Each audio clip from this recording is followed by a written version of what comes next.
grandes chaloupe. Et on a enlevé des plantes, des mauvaises plantes. Et après on a replanté des plantes endémiques. Bonjour. Bonjour. Non, non. Pour le crayon. Qu'est-ce que vous faites? Alors là, je suis en train de capturer les geckos pour les emmener dans la forêt sèche. Ça sert à quoi de les transporter?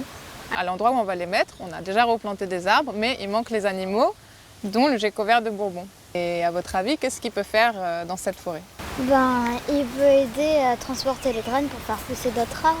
Alors, est-ce que tu penses qu'une si petite bête, elle peut transporter des graines? En les mangeant. En les mangeant. Alors, pas tout à fait, tu y es presque. En fait, le gecko vert de Bourbon, il s'alimente de plein de choses. Il mange des insectes, mais il mange aussi du pollen et du nectar, des fruits. Donc, il peut transporter du pollen sur sa tête et aller de fleur en fleur et participer à la pollinisation des arbres de la forêt. Donc là, vous voyez, il nous en manque encore un. Ce que je vous propose, c'est de venir avec moi pour aller le chercher. Ça vous dit? Oui. Allez, c'est parti.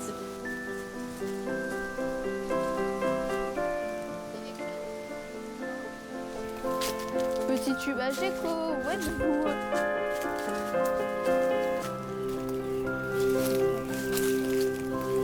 Je sais, il faut trouver le même arbre que celui où il y a des trucs comme ça.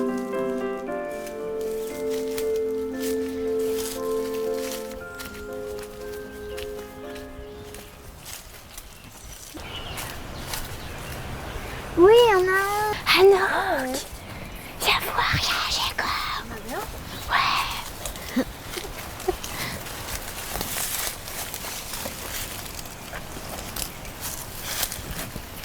Ah oui, c'est bon, il y en a un. Bon, là, je vais le capturer en mettant 2 petites boules de coton. À quoi ça sert de mettre des tubes? On a pris un diamètre où seul le gecko peut rentrer et pas les rats. Et les rats, en fait, ils mangent les autres geckos dans la nature. Donc ça permet à la fois, du coup, qu'ils puissent se réfugier au chaud et qu'ils puissent pondre sans que les œufs soient prédatés. Hop. Et ensuite, on va le mettre dans le sac. Donc c'est un sac un peu rembourré pour éviter les secousses. Et comme ça, on va pouvoir le transporter jusqu'à la table de mesure. Maintenant qu'on l'a capturé, on va aller le mesurer pour voir si on le sélectionne pour le relâcher dans la forêt. Ok.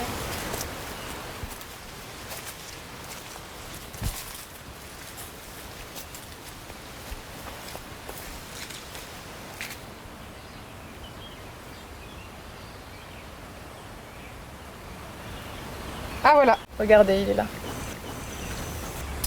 Ok, donc tu peux marquer 7 grammes 43. Et le numéro du tube, c'était S2G17. Il ressemble à celui que j'ai dans ma terrasse. Et ben en fait, c'est pas tout à fait le même. Parce que celui que tu as sur ta terrasse, c'est une espèce exotique et envahissante qui vient de Madagascar. On l'appelle poussière d'or parce qu'il a des petites taches jaunes au niveau du cou. Alors que celui qui est endémique de la Réunion, le Phelsuma borbonica qu'on est en train de mesurer, il a des taches rouges. Bon, ben maintenant qu'on a tout mesuré et qu'il est bon, on va pouvoir aller le relâcher. C'est parti? Ok.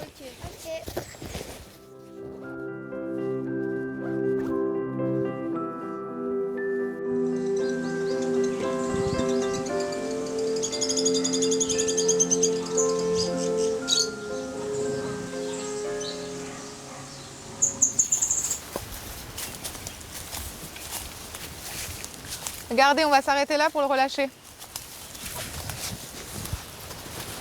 Et comment on fait ensuite pour les suivre? Et bien là, en fait, chaque gecko, c'est un peu comme un zèbre. Ils ont des tâches qui sont uniques pour chaque individu. Donc, comme on a pris une photo pendant les mesures, on va pouvoir après revenir prendre des photos sur les geckos qui sont sur les arbres et dire « Ah, bah ça, c'était le mâle qu'on a capturé aujourd'hui ». Et donc, en fait, leurs tâches, elles ne changent jamais. Une fois qu'ils sont adultes, c'est pour toute la vie pareil. Et chaque individu a des tâches différentes. Donc là, on va le relâcher délicatement. Et comme ça, il va pouvoir participer à l'écosystème de la forêt sèche en allant manger des fleurs et polliniser les arbres de la forêt. Hop.